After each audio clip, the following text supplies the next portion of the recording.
Hi guys, this is me again, Gacayan Mendoza, and welcome back to my channel. So for today's video, I will just continue the part 2 of DIY home studio. And if you haven't watched it yet, the part 1, I will include the link in the description below. And I just want to say thank you to all my friends who appreciate me.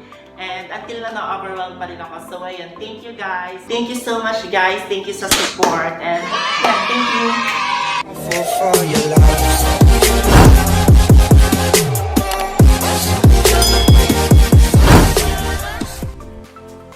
So for our first background guys, gagamit ako nitong cortina na to. Pero masyadong dark yung color nito. Kaya I will just use yung likod. Ayan.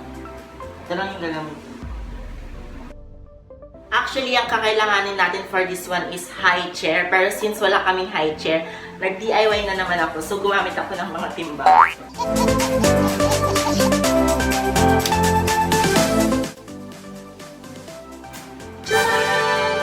Hindi niyo siya masyadong kita. Pero kaya ipapakita.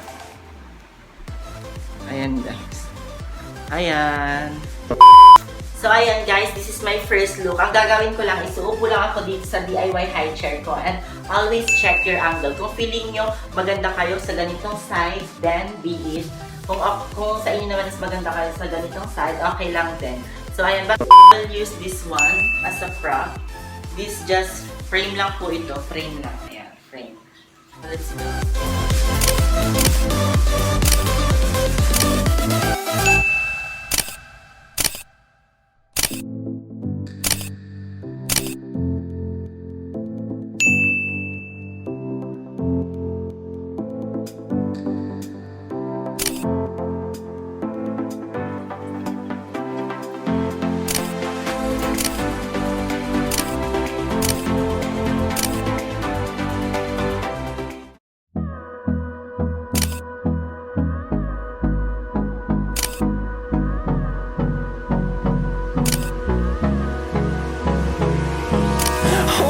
Close till I get up. Time is barely on our side. I don't wanna waste what's left. So for the next one guys, ang kakailanganin lang natin ay this one, this orange backdrop. This is actually cartolina and 9 pieces, and I bought this one 6 pesos each. So 6 times 9 like, so for like 54 pesos meron ka ng this one, this orange backdrop. So, let's go. So, kanina nag-draw na ako ng isang oblong dito. And ngayon, ang gagawin ko na lang using scissor is guguntingin ko siya. Like this.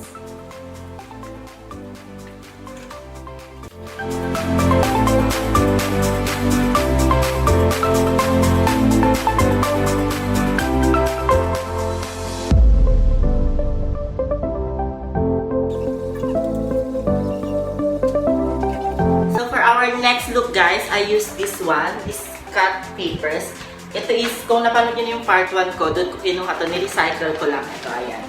Ayan, ganyan. Diba? So, let's go!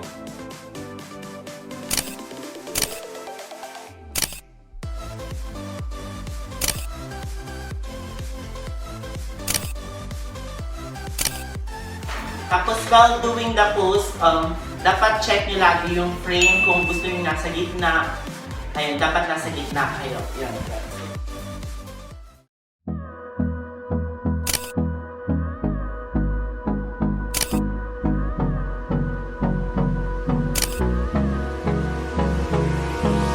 Hold me close till I get up. Time is barely on our side. I don't wanna waste what's left. Guys, we're gonna use this violet cartolina or violet background. Gusto ko siya maging colorful. That's why I will add this one, yellow. Ito yung, kung napanood nyo na yung first video ko, ito yun. Lalagay ko lang siya dito. And this one, this color orange.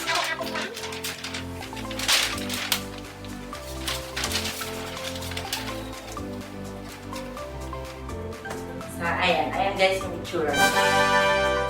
since colorful yung backgrounds, I decided na dapat colorful din yung outfit. So this one is blue. My belt is like parang light green and my bag it's neon green. So ayan, let's go!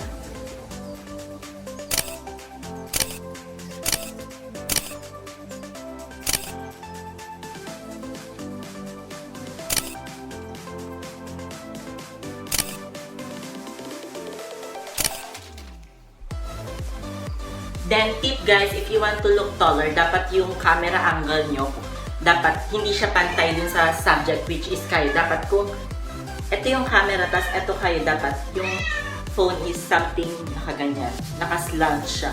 Tas pataas para magmukha kayo matangkad. So yun.